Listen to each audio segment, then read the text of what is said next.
Integration. Lizzie Employment. Austin Integration. Hannah, survivor support. Great. Thanks, guys. No, you're Our resettlement, yeah, that's our. It's a hard shift to make that last time. It's all integration. Yeah. Awesome. Cool. Well, thank you. Obviously, I'm Ricky. I supervise the DV program at the Institute. And I am the coordinator of our housing and medical services for survivor support department. So Julie and I are going to chat with you guys for the next 30 or so minutes on staff safety, more specifically when being out in the community, doing home visits, and really just being in the field in general. So really the goals of what we're hoping to cover today, we have a lot of expertise in the room. We have a lot of our survivor support staff, which is awesome. And although we don't do home visits very often, obviously because we're working with victims of crime, we're victims of domestic violence and human trafficking, there's a lot of unsafe situations that we obviously don't want our staff walking into, so we don't do that very often, but they certainly have more experience out in the field and running into situations that may be potentially crisis or not, so we hope you guys will chime in if you have suggestions or scenarios as we go.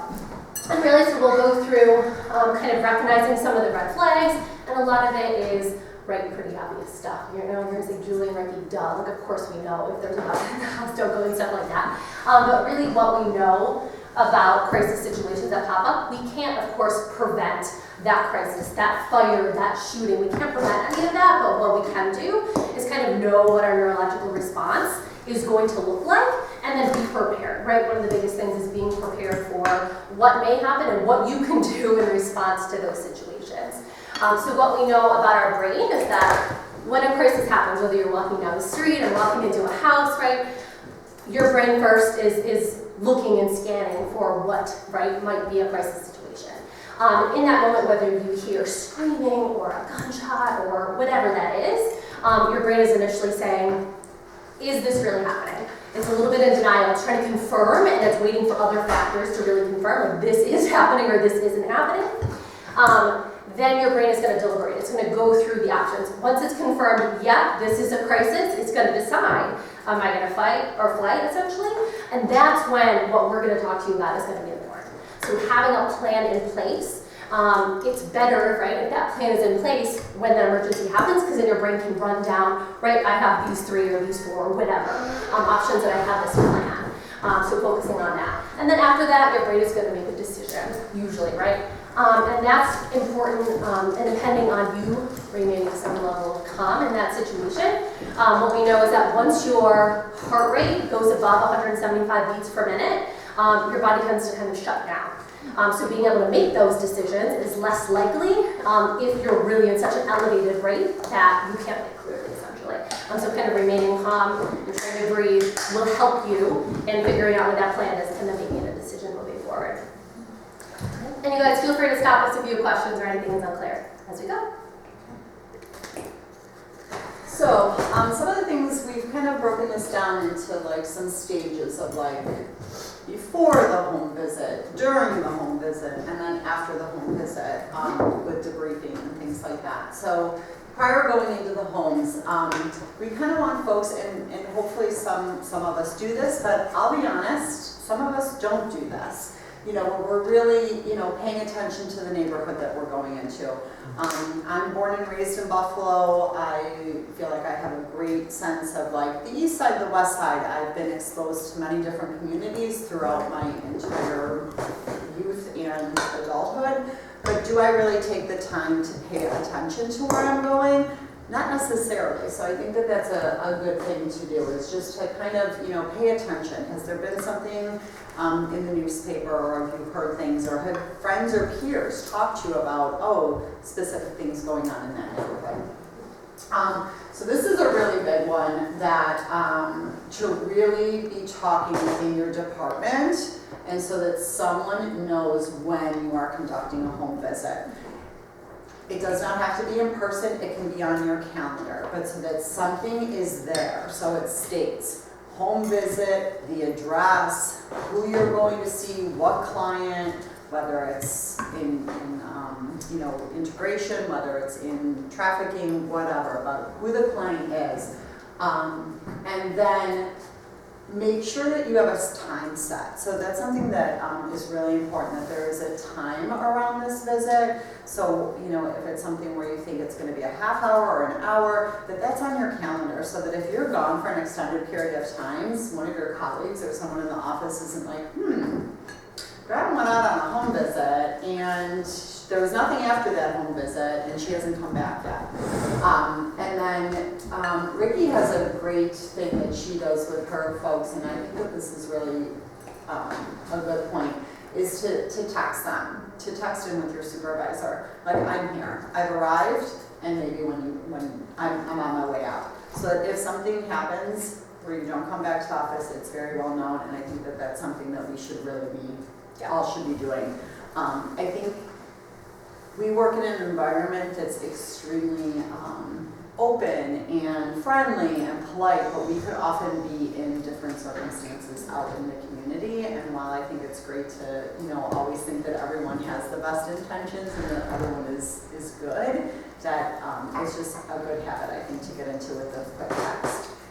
And, you know, of course, sometimes you end up in a home visit way longer than you planned, right? A client is super chatty or there's way more needs. Like, of course that happens, but just trying to be cognizant and aware of texting, again, a peer or supervisor, hey, I'm going to be about 30 minutes late.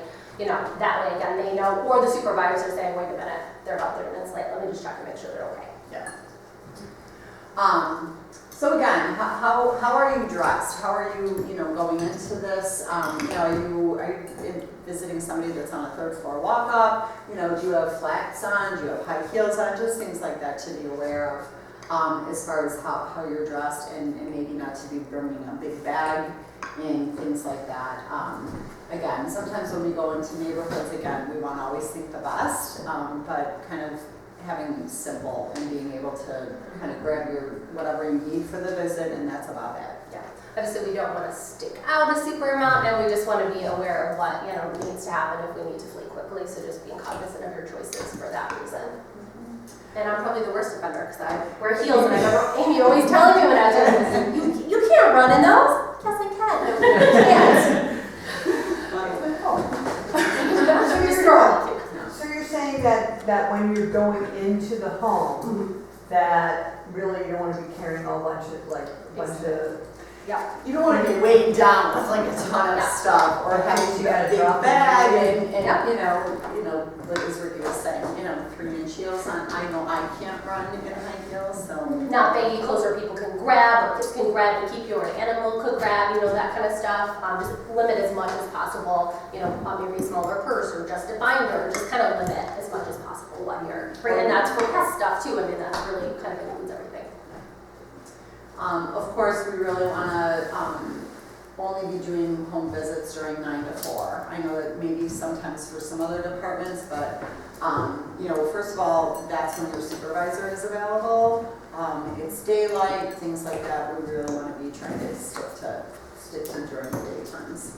And we had an example, not with the staff here, but they were saying that their home visit went over, and they realized by the time they looked at the clock that it was 5:30. And they went to text their supervisor, right? And their supervisor probably isn't checking their cell phone after that time. And so she was in a situation where she needed a supervisor, and she did. She didn't have someone who could respond immediately. But if the supervisor knew she was at the home visit till 5, right, then she would hopefully be more aware and how, right, be able to be in contact. So is there any special procedures for that? Because there have been a few times where I couldn't meet with a client until they got out of work after 5. Yeah, and sure. then I let my supervisor know, like, hey, I have an appointment at this time and stuff, but is there anything else we should do, or is that? I would check directly with your, I would think in that situation, I personally would want to know when you got there, and I would want to know when you've left. Gotcha. So like as a supervisor, I would want to know, yep, I'm here, everything's good, and I'll text you, and then I'm going to be watching my phone to make sure that that's happening. Gotcha. Yeah, and I think that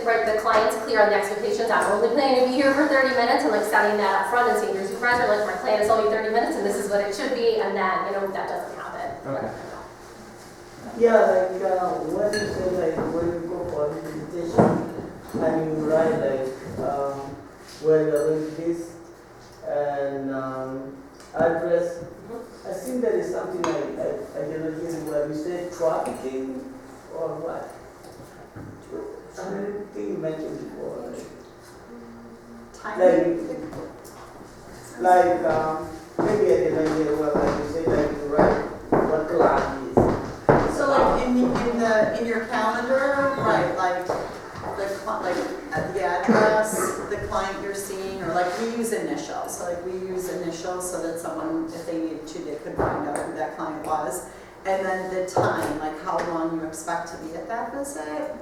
Oh yeah, that is what I was like. The time. That client notes is like what type of client? That is what you mean? Like, No, just the client. So if your supervisor were to be like, oh my goodness, where is he? They would know what client, where you're at, where you are in the community. okay.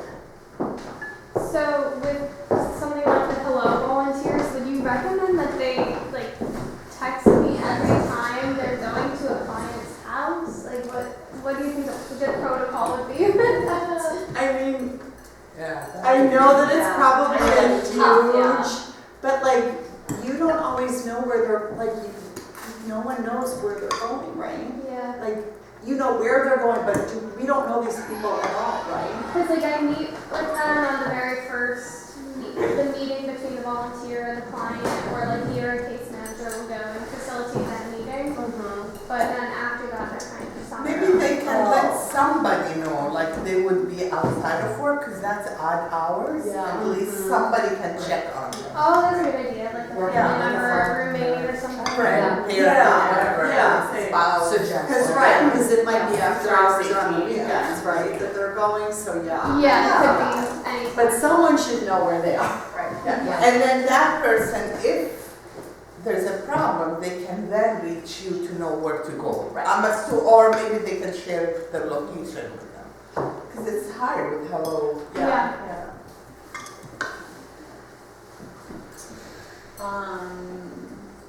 So again, try not to go alone. Obviously, Jordan, that's a good point. Like they're going alone. Cheryl, I'm sure you're often going alone. I'm not sure. And it's not always feasible, yeah, but if you have an intern who's gonna Yes. be learning, it's always better to, have that, Yes. especially if there are concerns, if there's anything that you're seeing when you're talking to the family that you might be having an elevated concern about, and we'll talk about what those are. But then really encourage to have somebody with you, or an intern or someone else, so you're not by yourself. You can pair off, or I'll go with you to your home visit. You go with me, depending. I know that doesn't always work out, but like I know Teresa in our housing project, our housing program, she's with someone else all the time. She's with our partners at Evergreen, so that there's always two people going. But again, we're expecting a little bit of elevated, right, might Yes. happen, so we get that, but. So make sure your cell phone is fully charged and easily accessible. So like, not that it's buried in this big bag, and I'm like me, but like every afternoon at 10 to 5, I'm like, where are my keys? I don't know where my keys are. And they're at the bottom of this big, huge bag. Again, if I'm somewhere and I can't get to my phone, it's not going to do me a whole heck of a lot of good. So make sure your phone is charged when you're leaving. I know I'm sometimes I don't pay attention to that either. So make sure your phone's charged. Make sure, whether you've got it in a pocket or a small little bag, or even just in your hand, that you have access to your phone, especially, again, if you're going into a situation where there could be some issues. Again, kind of being aware if reception is bad, just being aware of that. I don't think we have too many issues with that in the general area, but I feel like just our proximity to Canada is really the only thing. Like if Yeah. you, like your work, what phones are going to operate? Does your personal phone operate when it switches over to Canadian Tower, or your work phone? You might not be able to make a call. And then another tip too with phones, because this happened to me just recently, Yeah. keep it warm, because if it gets too cold, it shuts off. Good point. I was teaching a client buses, and then halfway through my phone just turned off. And luckily we were on our way back, so I knew how to get back, but I would have been in trouble if we were going on the way there. No, that's a great point with winter, yeah. Yeah, absolutely. And then again, just being aware of your surroundings, being, diligent about knowing, like, does something look strange in the neighborhood? Are people, did I have to park and do I have to walk a few blocks? Is anybody around, and what is going on in that neighborhood? And then again, trust your gut. If something doesn't feel right, it usually isn't right, and even if it doesn't feel right, but it is okay, it's always better to be on the side of caution. We'd always have you we'd rather have you kind of overreact, right? Like, oh, I'm not sure about this, than not trust your gut and go into a situation and have something happen. I have never had any issues with anyone in the home. It hasn't been a volatile issue, but walking clients to and waiting for buses, sometimes I've gone through different neighborhoods that there was dealings and things going on, and you know, and I think that the key is being aware and navigating around as best you can, but Right, crossing the street, seeing something that maybe doesn't feel right or look right, but, you know, kind of going around, or if it really doesn't feel right or look right, turning around and being like, we're not gonna do this today. Right. I think we all, often find ourselves, myself included, like on a mission, like we're here, we gotta do this, we gotta get this done, and we kind of, become tunnel vision and not realizing what's happening around us, so definitely. And it's also good modeling for our clients, for all of our clients. So, you know, Cheryl, that's a great point. Like if you're out with people who, you know, maybe are in an area, for them to be aware of their surroundings, to notice that something doesn't feel quite safe. because you know they're probably a little safer with one of us, but they may end up doing that very route on their They probably own, will, yeah. and so bringing some attention to that is actually part of the learning process. Absolutely. And their vulnerability. I think many of our clients have different vulnerabilities, but are still vulnerable to things in their environment. So. Yeah, and just like, you would have a plan for yourself in that instance, like making sure the client, obviously, is aware of that too. Chris, are you going to say something? Just backing up a tiny bit about, so I'm also guilty of wearing heels, but being in homes, I've stopped bringing my husband to do quite a few home visits. I usually just have phone in one coat pocket and keys in the other, and then something that that I also think about is don't bring in anything that you couldn't eat. Like, so we'll sort of do more than one home visit in a row occasionally, and maybe we're doing our quarterly assessments or something with clients. I need to make sure that I can bring in blank forms, but nothing with anyone else's information on it. So if the blank form got left behind, it's like not a big deal, right? But a filled out form with someone else's name on it would be a big issue. So just, I think about things like that. And one other thing that I try not to do is put my stuff down on the floor if it's a new apartment. We have definitely had people move into apartments that had bugs. I don't want to bring those home with you. It's something just to keep in the back of your head. We'll talk. We'll talk. So kind of moving on to our next phase, so really kind of you're arriving, you're about to walk in the home, just kind of a few things to be aware of. So standing not directly in front of the door that's going to open, but to the side. Why might that be useful or a good idea? Saw it on TV, saw the cops do it. That's what SWAT does. Yes, but why does it Not being hit by a door? Right, yeah, exactly. Not being hit by a door, not be like something's barely, an animal or whatever is barely on the door. Yeah, not being hit by whatever is right in front of them. Yep. And then really just being really clear before entering and while you're still outside about your role, having your ID on if at all possible, really not only right for expectations to be clear and outlined, but so that it's good modeling also for clients. We have a lot of clients who fall victim to fraud or identity theft and all that stuff with people coming and showing up at the house. Obviously, they're probably going to know you're there. We're not CPS doing unannounced home visits, but making sure that you're clearly identifying your agency, who you are, having that ID or a business card that you can provide. And then really talking very briefly about what your role is if they don't know or why you're there, how long you'll be there, that kind of stuff, kind of setting up that brief agenda, and then asking who might be present in the home again if you haven't talked to them on the phone or aren't aware or haven't been there before, but making sure you're asking who's there, if people are there that you're expecting, and if they have any animals or anything that you should be aware of before you walk in. I have a comment about animals because it's happened to me. Back when I was in preventive, I had a case where I would go, in the home twice a week or whatever, and there was this dog that was wonderful, would love me, hug me, pet up on me, whatever. But one day I came to that same house where I had the same dog, and she was outside, and she tried to attack me because her owner wasn't outside with her. So just being aware of that kind of thing too. I read this article and it was talking about like how dogs, like their natural instinct is to protect for most dogs. So even if they're loving, and how like that dog knew you in the house but it didn't know you outside in that environment. So I feel that if we know that there are dogs present, dogs should be asked to be put in a safe area during the visit, because one never knows. You could have on, my own dog did not like gloves in the wintertime.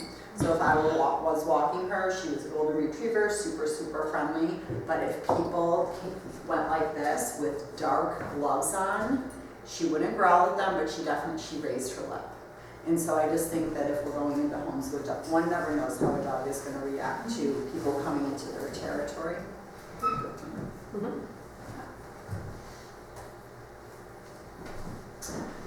So moving into after leaving the home. So, make a plan to debrief with your supervisor or other staff. I think that this is very important, especially if it's a brand new client that you're working with. May in your program, especially if it's like where you're going to check things out for visitors. I'm sure you already do this, but very important to like sit down and have that debriefing. And especially if there's any concerns or escalations, that you should reach out immediately to like your supervisor or director.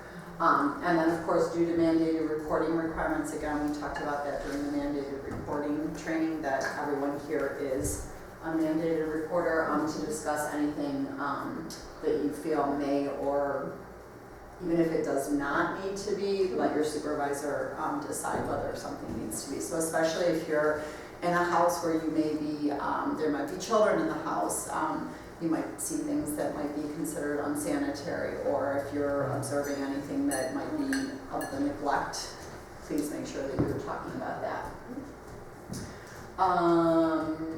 And if there were concerns based on that, making a plan around doing the visits in a different way. So whether it's Skype or video call, meeting folks in the community. I know certain programs have certain requirements, so that you would definitely need to discuss that in more detail. But as far as safety concerns, no one should be going into a home that they are not feeling safe about. That is not, no one here wants anyone going into the home where there's concerns. And then again, so around the unsanitary or health concerns, make an action plan with the client, whether it's they need assistance with their landlord, whether they need assistance calling the health department. These are things that are available to them, and it's their rights. But again, we don't want we want our clients to be living in, of course, appropriate housing. And then again, as Teresa was saying about setting things down. So bugs are easily transferred from fabric. Yep. So I have gone on plenty of home visits, and I never sit on anyone's furniture, ever. If it's a plastic chair, I might do something like that, or sit on the ground, on the hard, but furniture, purses, where things can come into your bag. Just things to be aware, and I know it stinks to have to even be thinking about that, but it's. So what do? Go stand? No, I usually try to sit. I mean, if they have a chair that's not fabric, I definitely try not fabric. I try to kind of scope that out. If it's not available, I don't know what I've done. Usually, like I've said, I honestly don't know. I think I've been fairly lucky, but maybe sit on the very edge of the chair. I don't know. Do you guys, I know because you have more probably right, does anyone have any things that they do that around that to try to prevent? Well, not around that, but when you're in the house, if you're checking a house and you're not sure of the people, they might take you to check different rooms. Try not to go in first, especially because that could present a danger depending on the intention. Yeah, because you're blocking the way. Yeah. You're going in, they could lock you in, they can, I mean, it's extreme, but just be aware of that. let them lead or stand I'll on the follow side you, of I'll the follow door. you. Yes. Yeah. That's my DP. Yeah, no, that's a great point there. I remember, I have two things, but the first is I remember Tammy, one of our domestic violence advocates, with a client that she wasn't sure of. I just remember shadowing her a few times, and we would sit on her porch when it was nice out. Yeah. And that was nice. And a great way to avoid, yeah. Yeah. But another thing that I'm thinking of that for some reason didn't click with me earlier is back when I used to work with teen parents in Rochester, I had a client who I would go to a weekly home visit with her, and the 1 week an argument had escalated like upstairs, and then they carried it downstairs. And I wasn't standing by the door, I was in the dining room, like looking at the door. And I didn't have an option to like get out of the house and call for help because they were fighting right near the front door and like blocking each other from getting out. Yeah. So And was that like another tenant in the house? Like another tenant? no, No, it was my part of friend. their client. Okay. Yeah, but that makes me think though that it could also be someone else You never know. Yeah. in the building or in the home. Upstairs tenant, downstairs tenant, so. So knowing about back doors would be really helpful. Yeah. And even in your office, I mean, we talked about that. If you're suspecting, if you're meeting somebody who gets angry fast and you're not sure how they're gonna react, try not to sit at the desk that's inside where your exit is blocked by that person, because you have no way of getting out. Right. Yeah, maybe sitting next to them, right? Or Exactly, with like both sides, trying to like, let them near the yeah, door, don't relationship. put yourself in a corner or inside where it's hard for you to get out. And I also think with that being like letting someone else that's close to you know that this person is coming in. We've had a couple clients in survivor support that have a tendency to get a little escalated. Right. So letting someone else know, because obviously you don't want to not close the door Yeah. because of confidentiality and privacy, but having somebody, you know, like up on the third floor where I'm in the back office or Hannah, but someone outside knows. So if things get a little loud, someone is aware that something could be. And to that point, if we do, again, know, we have clients, right, that some of them we know what the triggers are, others don't, right, then we maybe say, we're gonna meet with them in this room and we're gonna keep the door cracked a little bit, reception's gonna know something's going on, or the supervisor's gonna know something's going on, and there's gonna be a code to, okay, this is escalating and I need some help, and what does that code look like? You know, I need some water, and you go out to reception, like something like that, signaling that you need some help. Yeah, like both of contribution is good. Also, it's good to let your supervisor know if you go to a place that may think that maybe some kind of like uncertainty. Sure, Then let people know that when you are going, Absolutely. they should keep a pay attention. Yes, very true, very true. Austin, did you have your hand? Before we were talking about not sitting on like fabric and stuff. Normally, what I just do for that is I just tell like the family, oh, instead of hanging out in the living room, can we go into the kitchen and sit at the table and stuff? Because normally it's just more hardwood and stuff. Yeah. And the thing about that too is like if you really, really are concerned about bringing it home, you can always have a change of clothes in your trunk. Yeah. You can always just make sure Or that a you jacket. take your clothes, like leave your jacket in the car. Like I would not bring my coat into Beeping, for example. Because this is a real concern that we're going to run into. Right. And then Yeah. you can take the things you wear that day, put it in a plastic bag until you get to the laundromat or until you do laundry for the day. Right. I know other case managers have also, like, when they left the house, they'll like stomp just in case Yeah. anything happens to be on the outside, right? Looks silly, but gets anything off that potentially might be just right on you.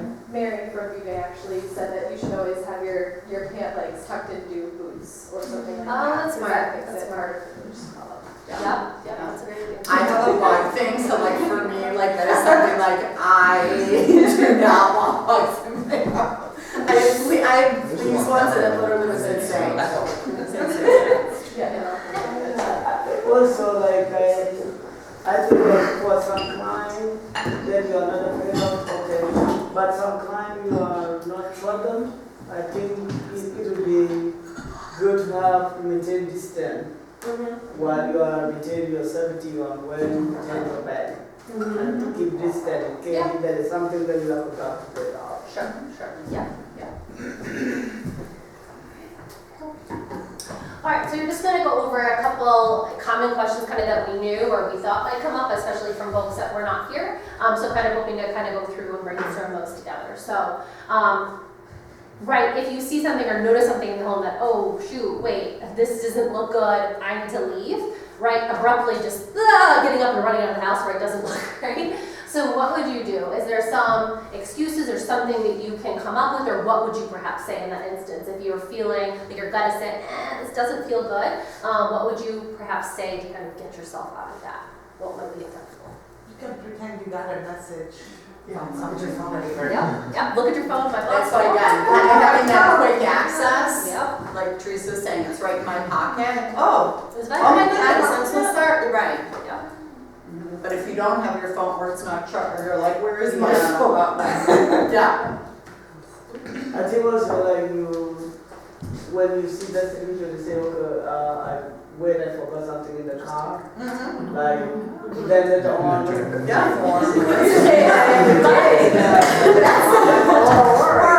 But I like that. That is good. Oops, sorry. Hang on. Yeah, great. And you take up all your stuff. Sometimes what I do, even if it's not a safety concern, or if I just say, oh, I have to go, I have another appointment coming up, so I have to be leaving now. Right. Yeah. Like especially if you're trying to end, like if you're going over, you're just like Yeah. trying to be Yeah, like, like, okay, alright, we need to be done. Yep. Yeah. And that will let them know that somebody else is expecting you, so it's Yeah. not like. It's not like, oh, wait, why are you leaving? Yeah. No, I gotta I have leave. another. No, in case they mean I need to harm you, Oh. but there's somebody Somebody else. Oh, is waiting for I see what you're that. So saying. you're supposed to be somewhere else. Yep. Yep. Absolutely. Almost you, Andrew. Yeah, I mean, just like along the same lines, it's just like wrapping up the conversation, being like, okay, like, so you're gonna do this, I'm gonna do this is the plan, and even if you have 5 more things that you're supposed to talk about, just Yeah. like, I'm gonna go make that call now, or I'm gonna go and, Yeah. this is what I'm gonna do. Kind of wrapping up the conversation real quick. Absolutely. So I have had someone else be in the home during home visit that was not supposed to be there, not safe or something. You know too much. Yeah, I did. I won't talk about it too much, but I didn't make any excuses. I just cut it off right then. I was like, okay, we have to end the home visit right now, and I didn't say why at the time. I discussed it with the client after the fact in like a neutral place, but I didn't make any excuses. I just broke it off with, okay, we have to end the home visit now. We're gonna go. Okay. And we just leave. So sometimes, right, there might be a situation where you do want to create a reason why for safety concerns, but you don't have to. You can just go. Yep. Absolutely true. I'm sorry, go ahead. No Go ahead. problem. Yeah, another thing, like, it's good to go 2 of you, and you cannot get inside, both of you. One person may sit in the car if it's a place you are not trusted, in order to keep guiding. If you go with a pair, yes, absolutely. Someone can stay in the car. And that's if you are feeling Yes. fearful for your own personal safety. Correct. And but what if the client too is in jeopardy at that time as well? Like, there's So, 3 yeah. people there and you're having a conversation And and 2. one of them is causing. Yeah. I mean, I'll get out and keep me safe. So But what maybe- about the person right. that's left behind? Sure. So maybe you could say, oh my gosh, I do have something in the car for you. I mean, again, I don't, like try to somehow get them to come with you. Separate. Or just That separate. that other person's like, yeah, I'm trudging along with you. Then you got a situation where, I feel like at that point, if you're really, you gotta I think, yeah. step we away can and manage- call 911. Yeah. And we'll get, like, then, if you're able to get out of that situation and you can't get the client out right at that time because the person's gonna follow, then you need to step aside and call 911 and do a well visit, and ask them to do a well visit, and, But sometimes people won't create the kind of conflict in public if they're down the street that they would inside of a home. Sure. And sometimes they will, but Yeah. sometimes they won't. Yeah, it's certainly right, making that determination, is there imminent harm right now, or can we like separate to have a separate conversation and then make a plan moving forward, but yeah. and we don't have all the answers. I just want to be clear, like this is why this is good, because everybody goes out and has Yeah. different, and their actions are different, and we're just, trying to work, because that could happen. So if someone enters the home after you do the home visit, so hopefully ideally you know who's in there, or you've asked like who's present in the home when you go in. What happens if someone comes in later and they present some kind of safety concern? Like how would you proceed? What would you do? Find an excuse to leave. Right, like pretend to make a phone call or say, Yep. oh, your lawyer just called, we gotta go, you know what I mean, something like that, like, that's, you know, or like a text message. I think we all use our phones with our clients, like using your cell phone. I mean, I've done that so many times when I just have to get somewhere else, and like, oh, I have to go now, like, and, I don't know.